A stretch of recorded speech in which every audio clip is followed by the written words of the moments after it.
Welcome back to an all-new episode here, Let's Talk Lions. Today we have two friends on the show. You've seen them before. We got Colt and we've got Shep. Fellas, welcome, and sorry about yesterday. Let's talk about it. Did you guys see that coming? Colton was there. Colton Okay. You were at the game. So tell me about the atmosphere. Did you see it coming while hanging out in Motown? Break it down for me, Colt. Bills fans are nice. They're good people. Yeah. Like, they love their team. They remind me a lot of like Detroit fans. There was a lot of them there. They traveled well. I wasn't sure what to expect, because Lions have been traveling really well. Obviously, attendance at our games has been great. They have standing room tickets and stuff now, and the place is always packed. But there was a lot of red there.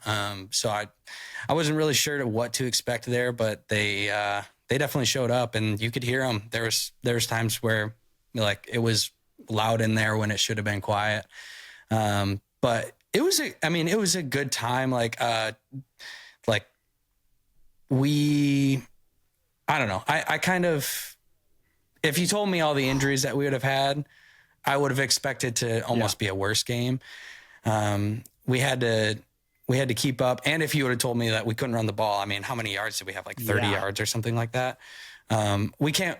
And that's what happened, against Tampa Bay. It was kind of the same thing. When we can't run the ball, we don't win games. And most of the time we can run the ball, but we'll see if we can continue to do that without Monty. So, okay. So, all right. You're just leading right in. You're breaking it down when it comes to the injuries, bro. I'm trying to talk myself off a ledge here, but it feels like we're playing Jenga and we have pulled out too many pieces, and I'm just waiting for the Jenga game to collapse. I was looking at a list of all of the injuries, and to lose last night, Alim, Monty, Davis, and Dorsey, for potentially all of them for the rest of the season. Monty might come back. I don't know how we sustain this. I think Schefter just tweeted that Monty had surgery today to end this season. Yep. So yeah. So Schefter just tweeted. Oh my 20, God. 30 minutes ago. I was I was Googling earlier. I'm like, are there any defenses that you can play that require no defensive backs, no linebackers, no defensive line? And there's not. So yeah. You know what surprised me about the game, guys, was if you would have told me by the end of the game that's where we were at as far as injuries were concerned, I would have told you it was going to be worse. I know, and I know it was a 3-score game for most of the game, but Buffalo's the class of the NFL. I think right now they're 2 times the team KC is, and I think they're for sure a Super Bowl favorite out of the AFC. And then 2, the game plan they came out with was so good, and their game plan was, we're going to put our running backs, who are really good wideouts, on your linebackers, who are, you guys are on 4th, 5th string linebackers, and we're going to see if you can cover them. And that's what they did to build a 2-score. And they were targeting every time. And you look at, I saw some of the PFF grades earlier today. It was like all of our new guys were the guys that had our lowest grades, which was last week. A lot of those guys played really well, but it's only a matter of time before that breaks down. You need guys that know your system and know exactly what to do in what situation. So that, of course, any smart team is going to say, oh, this is the guy that's only been here for a week and he got off someone else's practice squad. Yeah, let's go after him. And not that they're going to be bad for us for a while, but it's you need some time on task and you need to know how we run things. And that got exploited yesterday, Yeah. Yeah, sure. I guess I just sat there and I'm like, at what point you're talking about the linebacker core? There's one guy whose name I actually know, and that's Jack Campbell. Losing Barnes, losing Rodrigo, losing Anzalone. Thankfully, Anzalone should be back.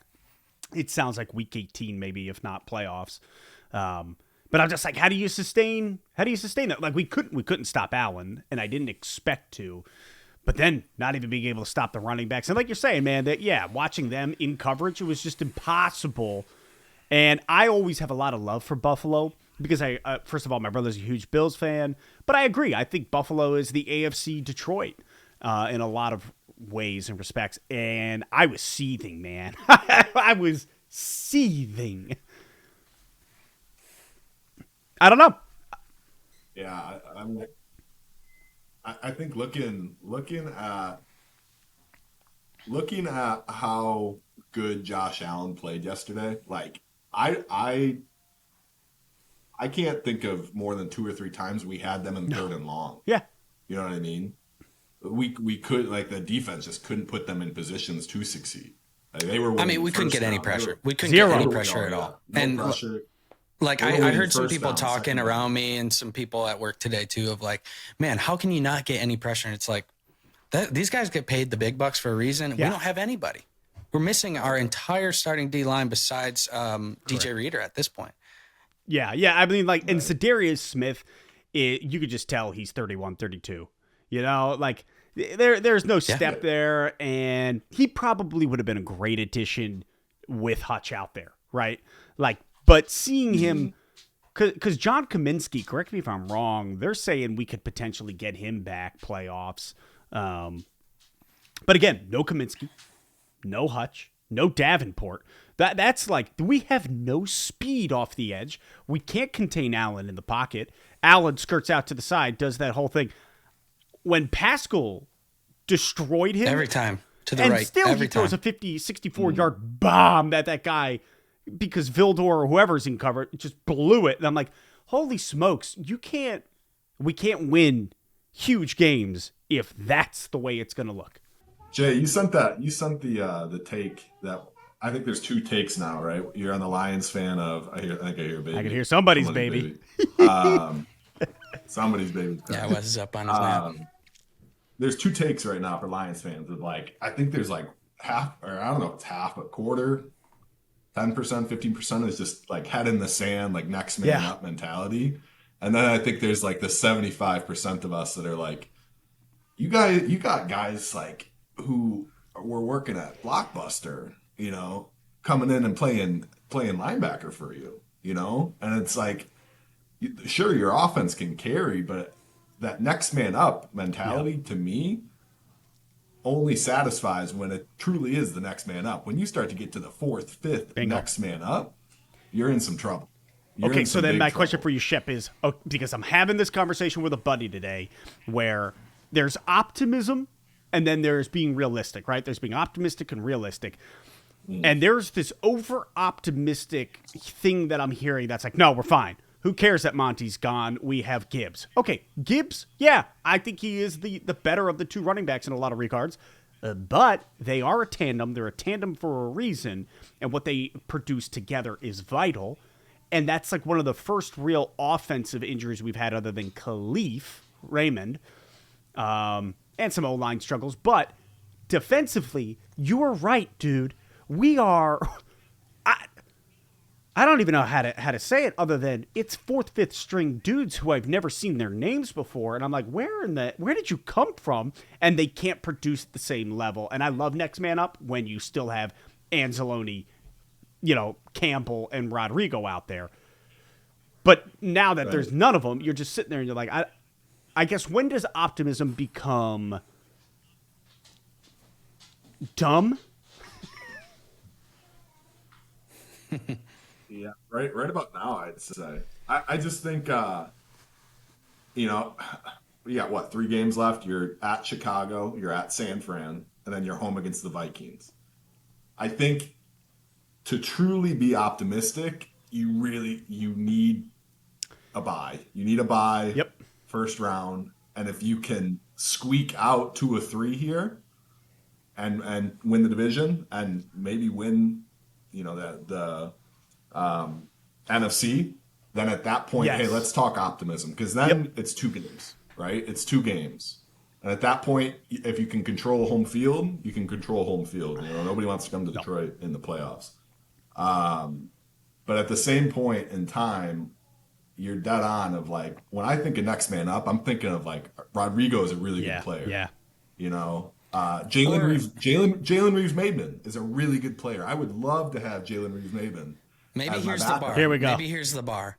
But it's like the bar is the person is on your team. The next man up is actually a player that is on your roster.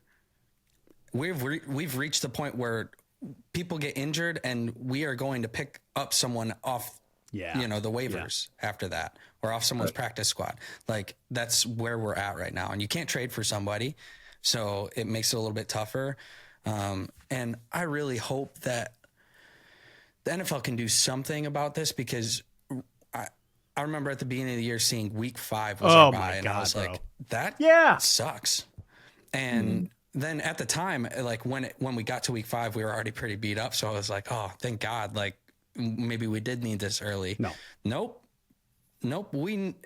I really, really hope that they could figure out a way to, like, either have 2 buys or just say, hey, we are not going to give you a buy before the halfway point, because now we're just playing football for forever with guys that we're picking up from. Yeah, it's got to be week 8. Who knows who's going to be on this team tomorrow? Isn't it funny, guys, that Brad Holmes, who is a genius and put together the best Lions roster in my lifetime, but isn't it funny, guys, that he worked his magic, revamped the secondary. Secondary looked so good because we never wanted to see. Oh my God! Again. And now he's corner 2.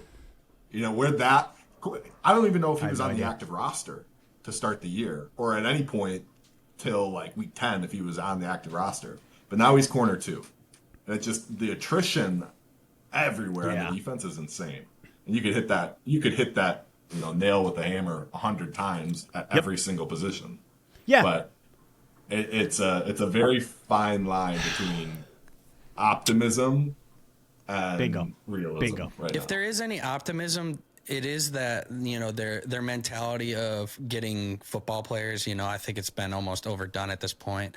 Of these guys that are a little bit ambiguous of what their position really is.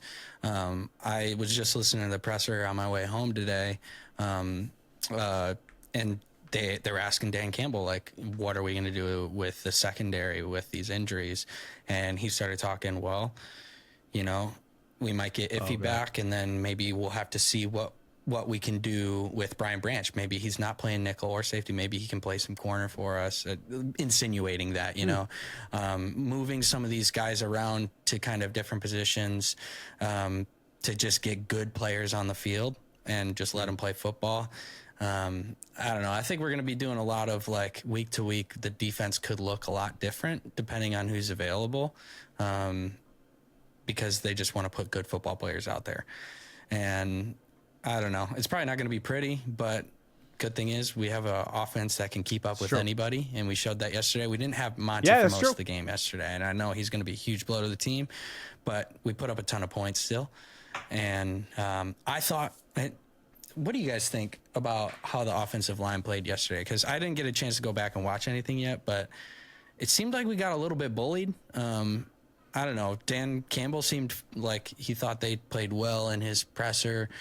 Maybe they played better than what I expected. And like I said, I didn't get to see the very end of the game because toddler.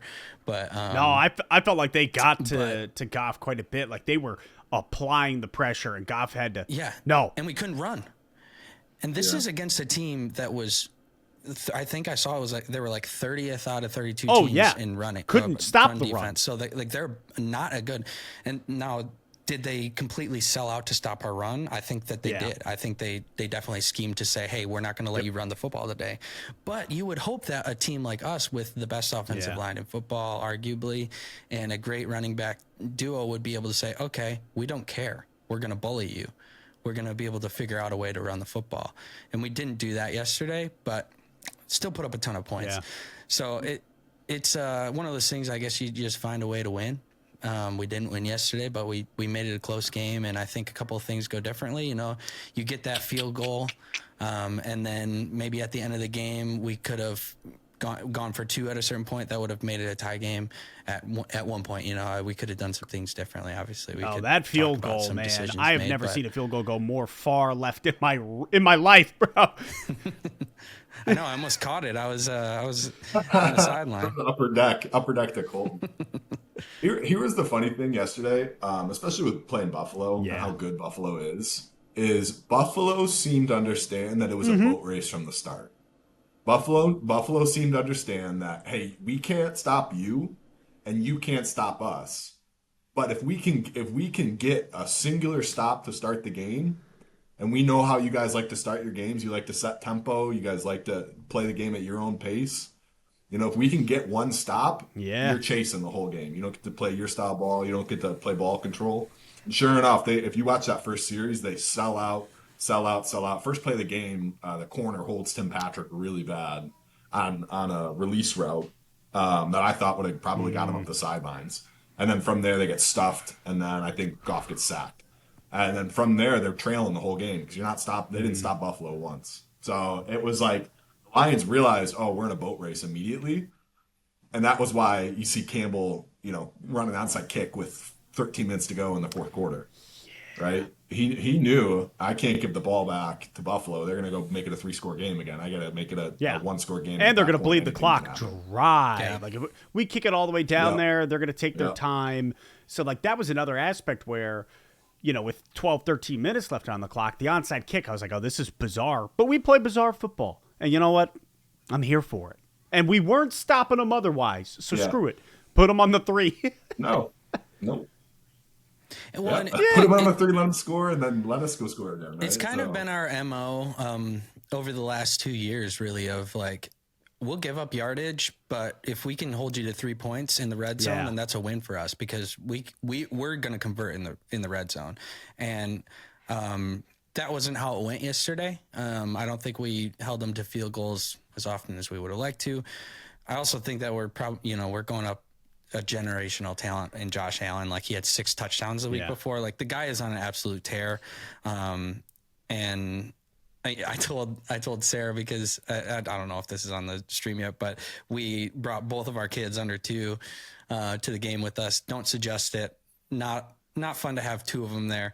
But we made some good memories. And I told Sarah, like before we went there, I said, if Josh Allen scores six touchdowns on us, then you're going to be dealing with 3 babies because I'm not going to be having a good time here. That's great. Oh, and you know what's funny is the week before Josh Allen has that game against the Rams, they lose, right? And my brother texted me. He's like, how do you score 42 points and lose? And then here we are. And I was like, that's how you score 42 and lose. Right. But that's it. It was funny. I texted fourth quarter. I said, imagine being the guy holding the under ticket for this game. The over under was like 50 something, and it's 90. I think it's the highest scoring game of the year, right? Yeah. Surpassing the Bills. That was 44, 42. This was 48. All I know is they didn't put up a 50 burger, 42. So I think we kind of won. All right. So, okay, you guys looking forward now, right? We got Bears in Chicago. We got San Fran in San Fran. And then we get Minnesota here at home. What are the chances that we hold on to the division versus we become the wild card?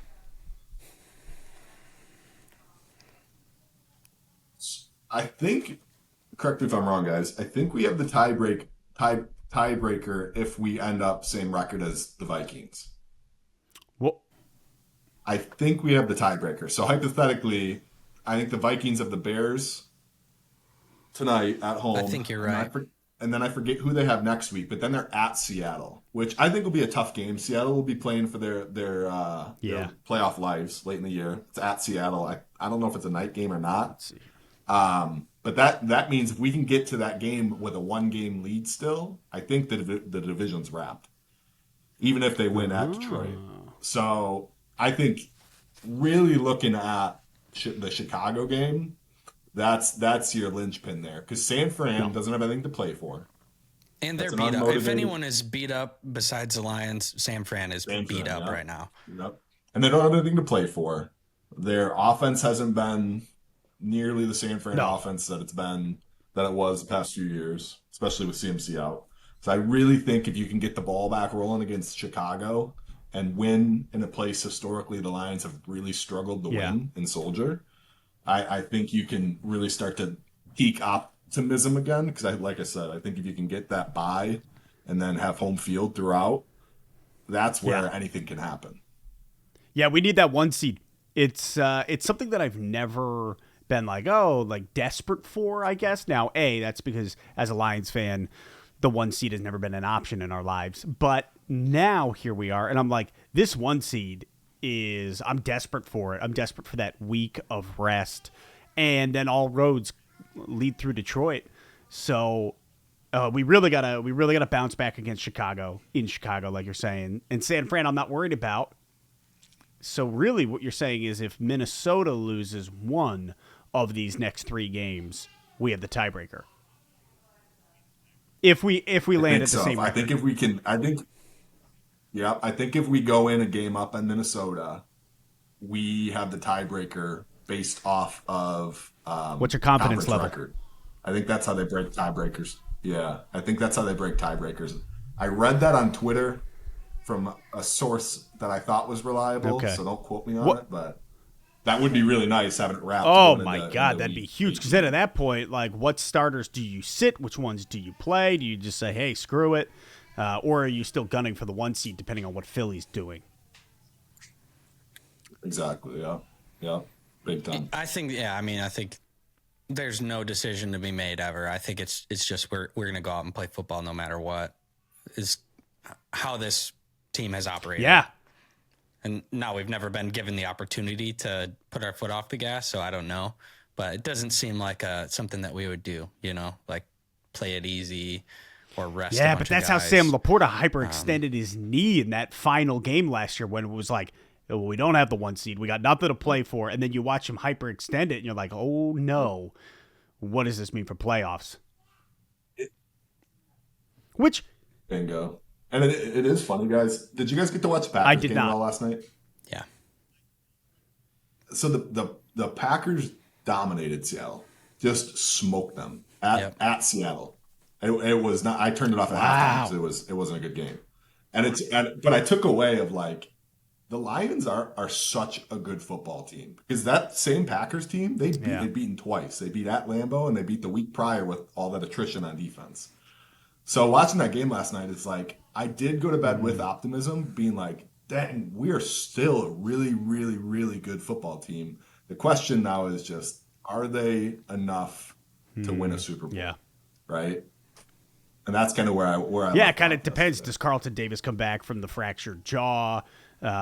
Do we get to see Kaminsky? Do we see Hutchinson? Do we see... Because like the thing with Hutch, and I don't know how you guys feel, Colt, I don't know where you stand.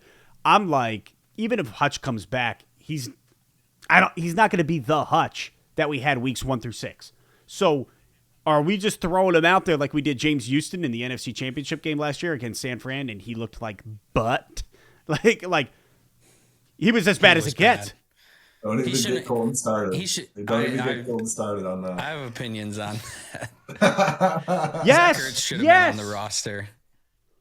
So I guess that's my question. Like looking at it as a whole. Also, Sam Laporta, Colt, what do you think's going on? Like, we finally got to see him really get some action last night. We went to him multiple times in a row, but I'm like, is this just a sophomore slump? Like, what do you see with Laporta in general? Yeah, it's tough. All the fantasy football guys will always talk about like touchdown regression. And I think that a lot of people, because he had 10 touchdowns, more than that. He had more than at least 10 touchdowns last year. It's really hard. If touchdowns are fluky, they're not really a guaranteed thing. And things kind of can, determine who gets the ball. It doesn't always mean like you're not talented because you weren't the guy that scored on the play. He got 10 touchdowns as a rookie, which is crazy. And we've got a lot of good offensive weapons that can score, so those touchdowns haven't come. His yardage is down. It's not awful. I haven't looked at it lately, but it's just, surely probably about half of what he had last year. I think that beginning of the year, he had that injury from training camp. I think that lingered more than we had expected it to. But I don't know. You watch him play, he doesn't look bad out there, and he's a great blocker too. I think that's a big reason that they have him. Anybody on this team, they'll always talk about, like, that's why they love Tim Patrick. They're like, this guy is blocking his butt off. And that's why they like Amon-Ra St. Brown. And that's, why they got on Jameson Williams for the longest time and kind of were hard on him for a while because, they weren't blocking well. And now we're here. I'm not worried about Sam Laporte. I think he's a great football player, an important part to this team, even if it's not always showing up on the stats sheet. But yeah, he played well yesterday. Yeah. And you bring up Tim Patrick, dude. I mean, what a stud picking up for like Josh Reynolds, right? Like Josh Reynolds was that guy last year, and Tim Patrick, watching him excel. And I'm at the point where I'm like, man, am I buying a Tim Patrick jersey? Like, I'm feeling like it. He's a big boy. He is. Do you guys think he's a better Josh Reynolds? I would say he's more reliable. Josh Reynolds had. I think he's different. He's a different player. Tim Patrick had that third down touchdown to start the game, and it was just it was a great catch, super athletic to turn upfield, and then jump a corner and extend and easily get in the end zone. And I'm like, this dude was out of the league, and Brad Holmes called him up, and he's been. You could argue receiver too. I know J-Mo obviously, but I think from a reliability standpoint and I think Goff really relies on him. You're good, Colton. I think we got a little lucky. It sounds does my mic sound all right? Yep. Okay. I think we got a little lucky with him, with the situation he was on, because he was on the Broncos. And, he had, I think, 2 or 3 years in a row where he'd gotten injured. He had popped off at one point. I remember Tim Patrick was actually playing super well for a small period of time before he got injured. He had a couple bad injuries, like ACL was one of them at least. It might have been 2 ACLs. I'm not sure. But then, so now he's on this young Broncos team under Sean Payton and was really projected to be, one of their main receivers. Funny that, Josh Reynolds was there too. And then he's gone through everything he's gone through this season. But I think we lucked out a little bit just because they have 2 guys, one being a rookie, and one being, Cortland Sutton, who kind of the same body type as him, so they're probably like, we got this young kid that's kind of popping off. We have Cortland Sutton, who's this guy. We don't need 3 guys that are this big bodied, kind of like just Tim Patrick type body. So they got rid of him, and he was a name around the league that people were saying like, oh, like watch out for where Tim Patrick goes. And, maybe if his name wasn't Tim Patrick, it would have been a more big of a deal. But like if he had a cooler name or something. It doesn't sound intimidating. No, Tim he Patrick. sounds like an NBA player. The dude too. Yeah, and he plays kind of like it. Honestly, he's a big dude. I loved that touchdown yesterday. How he got in the end zone. He just seems like he's such a lion. Like he's fighting, and this is like what we need from this team if we want to continue moving forward. Like, when we get these guys and they come in, whether, he came in when he did, or we get new guys that are coming in right now, whether it's like the Quan Alexanders or, whoever, we need them to just like play like a lion and play aggressive and, do what they need to do for their teammates. And hopefully the rest will follow. Hopefully we can get some continuity from week to week. So guys can, be confident in a scheme of like, okay, I know this guy's going to be here and doing this. But in the meantime, we just got to get guys to, play. And if there's anybody that can do it, it's this staff. They get guys to play for them. They get guys who care. They get guys to care. We've seen them bring guys under their wing. I was talking about Jameson Williams earlier. J-Mo has grown so much, and like, look who he's become. He's become a guy that blocks for his teammates. He's become a guy that cares, and that everyone loves now. People were calling for his head after a season and a half of shenanigans, and it was like, he's got all this talent, but put it together, make it be a lion. And that, I don't know. That's what we got to do to win. I hope that we can kind of overcome some of these injuries and just get healthier to be in the playoffs. I'm imagining Anzalone coming in with his the Thor hammer, Thor Ragnarok, when he comes in, he's like on Thunder, and it's like No, I'm with you. We got to get healthy, and you just got to keep getting the right guys. So I'm worried about the defense, if I'm being honest. Worried about where it goes. I feel like the offense has got to score 40-plus a game at this point, and maybe not against San Fran, Chicago, but at the same time, if Caleb Williams is who we've seen flashes of against us next week, we got to score 40-plus. So I'm just a little bit worried going into these next 3 games. I haven't lost hope by any means, but I'm like, realistically, we should be worried. And I don't think Lions fans should be doing the thing where they're like, it's good. We're the best team still. Have you looked at your defensive roster? I don't know if we could say that we are number 1. Don't get me wrong. I think we're still in the top 5, and that's with a bunch of no-name linebackers. That's with with all of the depletion, the avalanche of injuries, as I saw somebody put up today. But thank God, hey, listen, as long as Brian Branch doesn't go down, as long as Kirby Joseph doesn't go down, if we can retain some health in the secondary, I think we will be able to pull it out. Because I trust our offense. I trust Dan Campbell, Ben Johnson, and Aaron Glenn. I read an article about it's talking about the Michigan-Ohio State game, the flag planting thing, and Mikey Sainer, who's a Washington corner now, who played for Michigan, said football is legitimately like going to war. Like your teammates, those are your left and right. Like those are your teammates. Those are your guys you go to war with.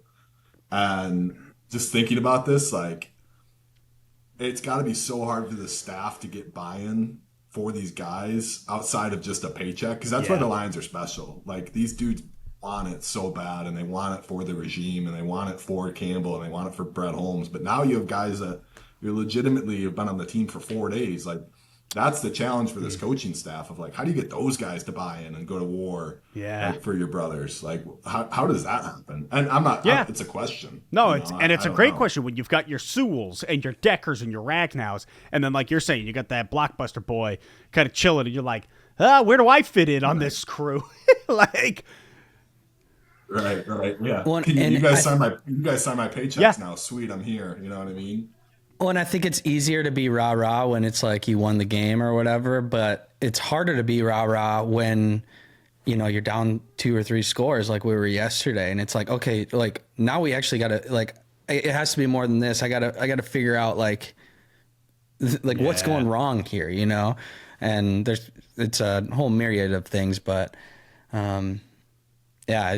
I don't know that there's a good answer. We're going to see what this coaching staff is made of, what this team is made of in these upcoming weeks. And man, just the odds so against us. I think, back to I don't know if you follow any of the NFC North, trash talk pages or anything like that. I like to look at those, and everyone always is bringing up the past, and they probably should. They had especially Green Bay, they had a lot of success, but I just think Green Bay had it for all those years. Not every team has, 15 years of Hall of Fame quarterback play and 2 to 3 bad teams in their division. Now we're talking, Chicago doesn't look too bad. And obviously the other 2 teams are playoff bound probably.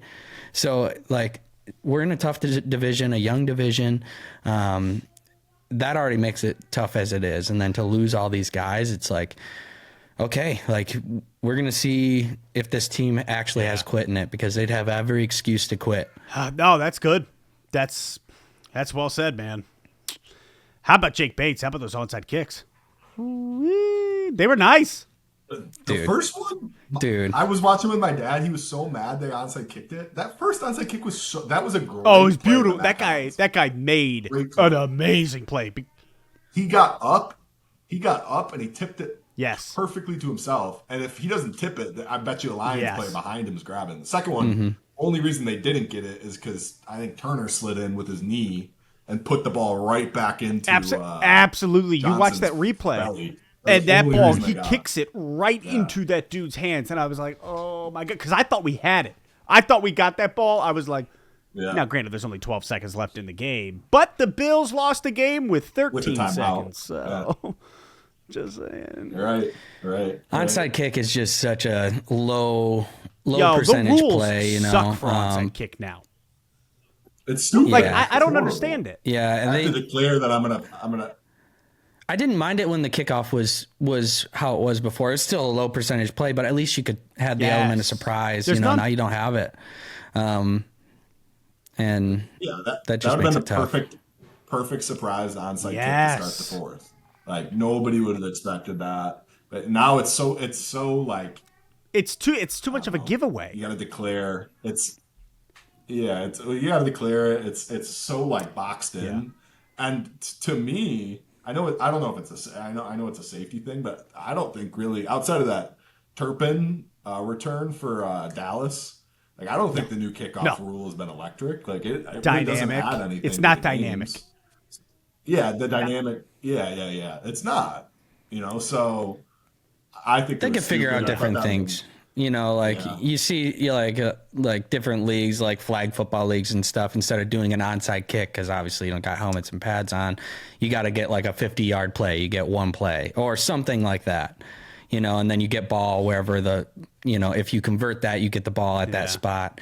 There's been some chatter around the league about that kind of thing. I don't know. Right now we got to play with the rules that we have, right? Hopefully our offense is just, we're going to have to ride our offense into their horizon at this point. Like if we want to make a run, like it's going to be Jared Goff playing like an MVP like he has been. And not every team is going to keep up like that team did. Teams are going to make mistakes. We still have two amazing safeties who are going to make big plays, and they didn't come yesterday. Not to say that they played poorly. They might have. It's kind of hard to tell from just watching the game one time. I think Branch was great. I think Joseph. There were some moments where I don't know what was going on. Yeah, there were some times where it was like you can only cover for so long. That's the thing. There's no pressure. Can only cover for so long. God. Yep. You guys have any other burning thoughts or things you got to get off your chest before we end the call? Anything that you're like, this, I got to say it. I think it's very funny to point out. I just looked up the spread for the Lions Chicago game. Any guesses on spread? I think Colton knows it. Any guesses on spread, Jay, for Lions Chicago next week? I feel like if you don't know give me. Do you think we're favorites? We're favorites by 5.5. Okay. I see 7 right now, which is so funny to me. That's bizarre to me. Favorite on the road. Yeah, with but no defense. The books can't even tell us who. That's true. That's fair. I think I'm just going off of gut. And they're a 7-point favorite on the road at Chicago. And second half of last time we played them, Caleb played well against us the second half of that game. Chicago should have taken that into overtime. So that whole game, you're right. That's fascinating.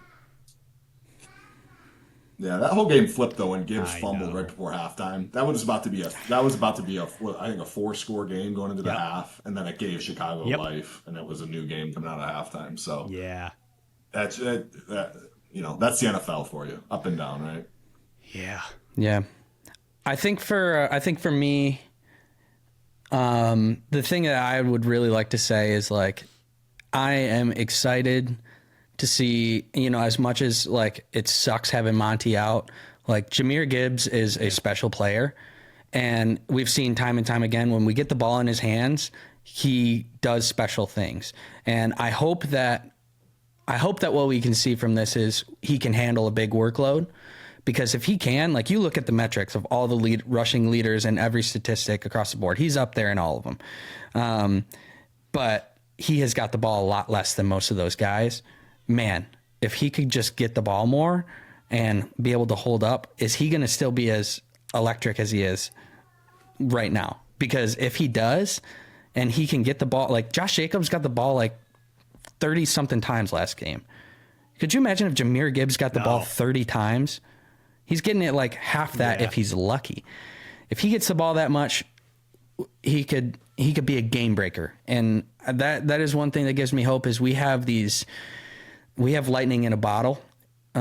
We still have most of our offensive line intact enough, or guys that are just like, maybe not completely healthy, maybe had to sit out a game here or there or something, but no season-ending injuries, knock on wood.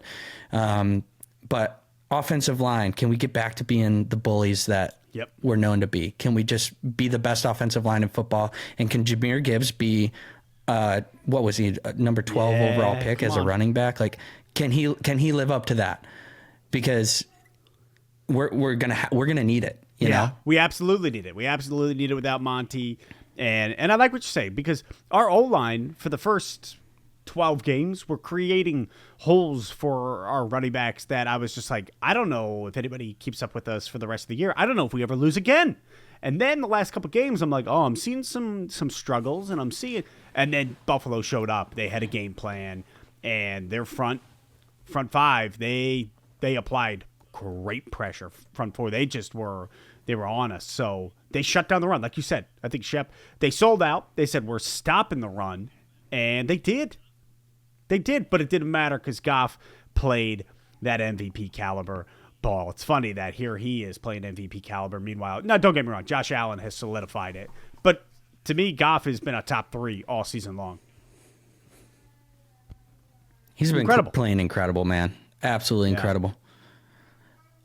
Well, the Sonic 3 movie comes out in 4 days. So I'll watch it. I'll report back how the movie ends to you guys, or you guys can watch it, and maybe it'll give us some foresight into what could happen Knuckles for the rest better of the not die. season. I don't know. I hope not. Shep, I think you might have muted yourself.